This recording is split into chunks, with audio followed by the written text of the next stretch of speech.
We're finally reviewing the Intel G4560 CPU. The delay was caused by low supply. It was impossible to get this CPU for about a month's time, forcing us ultimately to resort to eBay and pay extra for a new in-box G4560. Of course, immediately after buying it, it's now available for $70 on most retailers, finally, and seems to have returned in stock. The Pentium G4560 is the next closest thing to Intel's predecessor 3258 that performed so well in its price class, however briefly that may have been. Today, we're reviewing it versus a couple of i3s and mid-range CPUs. Before getting to those, this coverage is brought to you by EVGA and their 1080 Ti SC2, which we've recommended fairly highly for its build quality and the ICX sensors, which are kind of fun to play with. You can check our full SC2 review for the 1080 Ti if you're curious to learn more, or you can click the link in the description below to find the product page for the 1080 Ti SC2. The Intel Pentium G4560 is a $70 CPU that operates at 3.5 gigahertz with no turbo support. It's a fixed clock for this CPU. It's also got a weaker IGP in it than the i3 counterparts, but we're kind of ignoring that because we don't care about the IGP anyway. Aside from those changes, it's a Kaby Lake CPU. It sockets into modern Kaby Lake boards. Anything that supports KBL will support the G4560. And the CPU's frequency is about 11% slower than something like an i3 7100, but the price is significantly different. So we're at $70 for the 4560 in this tray somewhere, and $120 for the 7100, $150 for the 7300, and just kind of in our test, we have the i3 6300 from last gen, which we paid $145 for from a retailer. So this is a significantly cheaper product. $70. That's similar to the G3258 in terms of price point. The 3258 had a very short-lived period of shining on the charts, and then after that it kind of faded because of limited thread count and things like that, but it was a good chip. The 4560 looks like it could be the next one of those. It is poised to battle with Intel's own i3 line, where Intel is already engaged in battle in the i5 versus R5 department and the i7 versus R7 division. So at the low end, they're actually competing with themselves more than anyone else at this point. So we're gonna be looking at the G4560 today versus the i3 6300. The 7350K will have some mid-range CPUs in there as well. Everything will be in the charts. For testing methodology, as always, including all of the platforms used for testing, the memory speeds, all that stuff, check the link in the description below for the full article as written by Patrick Lathan. But let's start off with something easy. We're going to look at power draw measured from the wall. This is total system power draw under stock configurations, unless otherwise noted. Under no workload at all, we measured an idle power draw of 44 watts, placing the 4560 below all the other CPUs we've recently tested, which makes sense. It's not a performance part. With Blender multi-threaded workloads hammering all the threads, the power draw goes up to about 67 watts from the wall. Cinebench puts us at 55 under single-threaded conditions, with POV Ray hovering at 58 watts under single-threaded conditions as well. This is all achievable thanks to roughly 1 volt on the core, which keeps power consumption low. And this is exceptionally power-efficient design, which means that we won't need a heavy-duty cooler for use in real-world builds. As we show in the article, you can get along just fine with a stock cooler and save even more money off of the build by doing so. For temperature values, see the article linked in the description below. We'll move on to Blender tests now. You wouldn't exactly be using a G4560 for full-bore Blender rendering tasks, but just to provide a baseline of non-gaming performance and synthetics, we decided to run the 4560 through a few tests anyway. In Blender, the 4560 completes our 4K render scene as created by GN's Andrew Coleman in about 110 minutes. That puts the 4560 on par with the Phenom 2 X6 1055T and a bit slower than the i5 2500K stock CPU. Because Blender is more of a thread-intensive task, this behavior makes sense. A 4-thread CPU, or even just a slower 6-thread CPU as indicated by the Phenom 2 setup, is going to have more trouble with rendering than the more modern Ryzen or high-end i7 lineups. For what it's worth, the i3 6300 completed the same render in 100 minutes, roughly 10% ahead of the 4560. That's the advantage of a faster clock on the 6300, and is about where you would see the 7100 and 7300 land as well. Referencing Cinebench just for a baseline prior to gaming benchmarks, the tool puts Intel's Pentium G4560 at the bottom of the chart for multi-threaded performance, scoring 386 CB marks, whereas the single-threaded test had it scoring 150 CB marks. The i3 6300, for reference, operated 9% faster than the 4560 at 422 CB marks, and 8.3% faster in single-threaded performance. That makes sense, again, given the clock difference. That pretty much falls right in line with that. And for more reference points, the i3-7350K stock CPU scored 467 CB marks, or a 21% lead over the 4560 as gained by spending an extra $100. Moving on to gaming benchmarks, Watch Dogs 2 places the Intel Pentium G4560 at around 53 FPS average with 1% lows at 42 and 0.1% lows at 37 FPS average. Considering we're operating with high settings, this isn't too bad, and we've got a Watch Dogs 2 tuning guide for geometry reductions to help save on performance anyway. But we're also not testing in a vacuum. Versus the Intel i3-6300, which we purchased last year for $145, the 4560 is nearly equal in performance. It's a difference of about 2% in average FPS.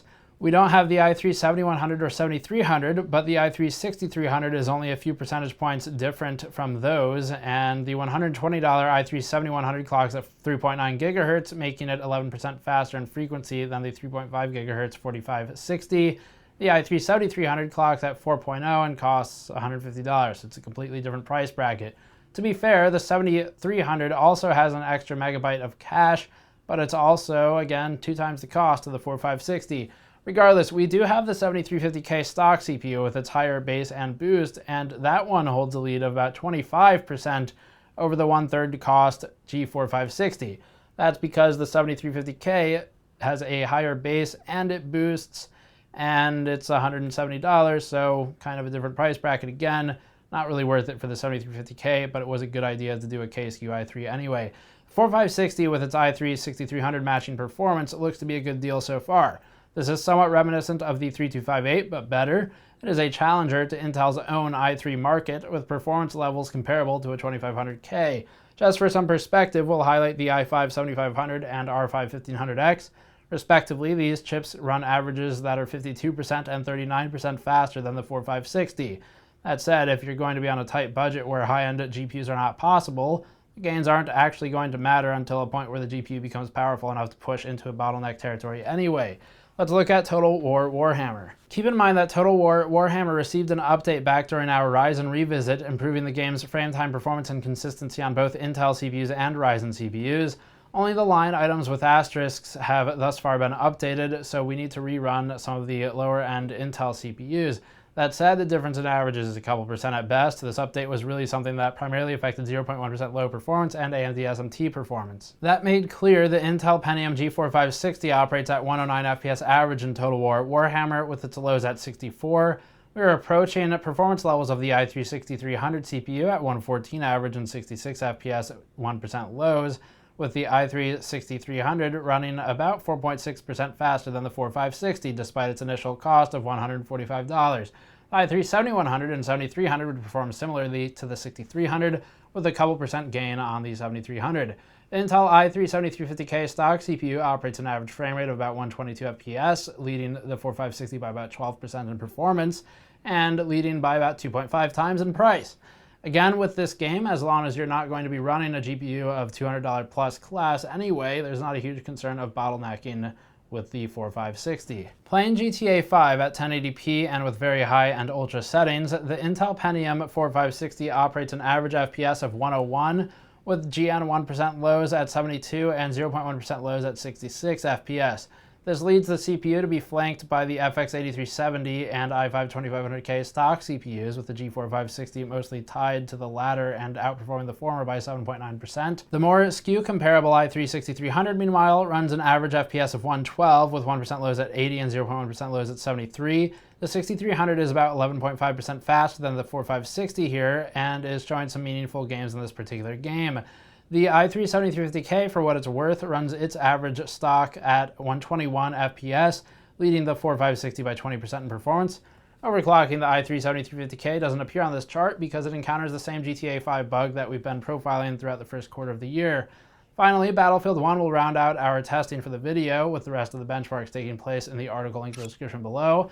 The Intel Pentium 4560 is able to handle our Battlefield 1 test at 112 FPS average, but keep in mind that the 64-slot servers with a large amount of actors near the player will linearly drive the numbers down. Ultimately, we're just looking at deltas between parts anyway, so 112, that puts us fairly close to the i5-2500K stock CPU, again ahead of the FX8370, and puts the i3-6300 about 7.7% ahead of the Pentium G4560. These gains for the i3s would be reasonable, except the price makes it sort of a tough argument.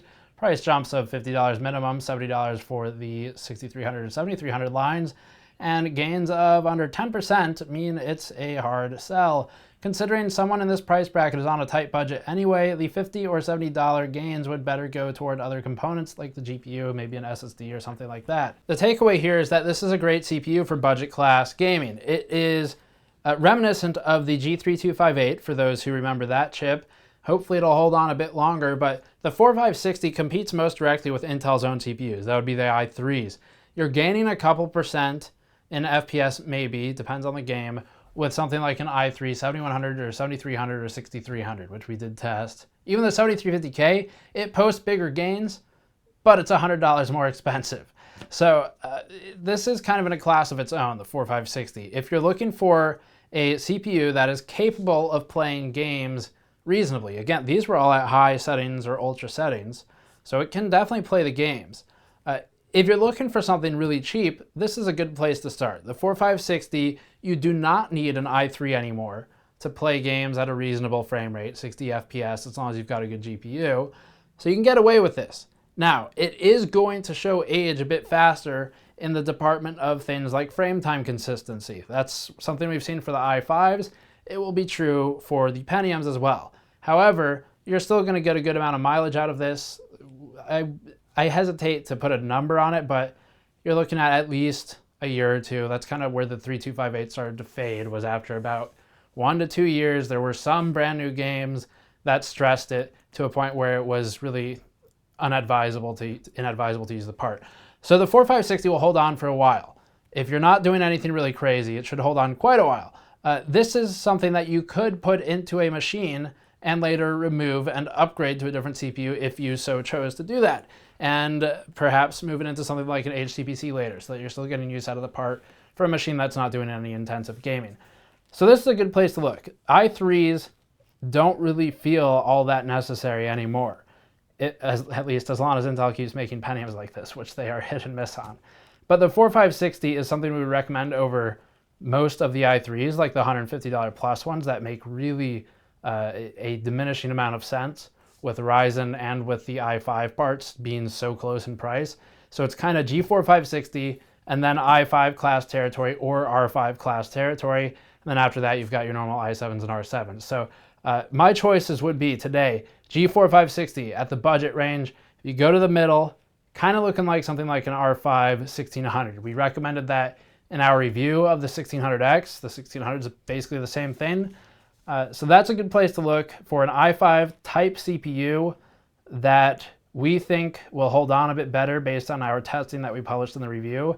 The 7600K is still a good chip, but the R5s do give it a run for its money. So AMD's good there. And then at the top end, the 7700K is still the best in gaming, hands down.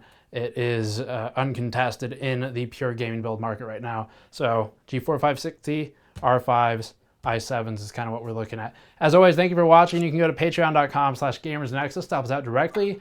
Gamersnexus.net for the article. Subscribe for more. I'll see you all next time.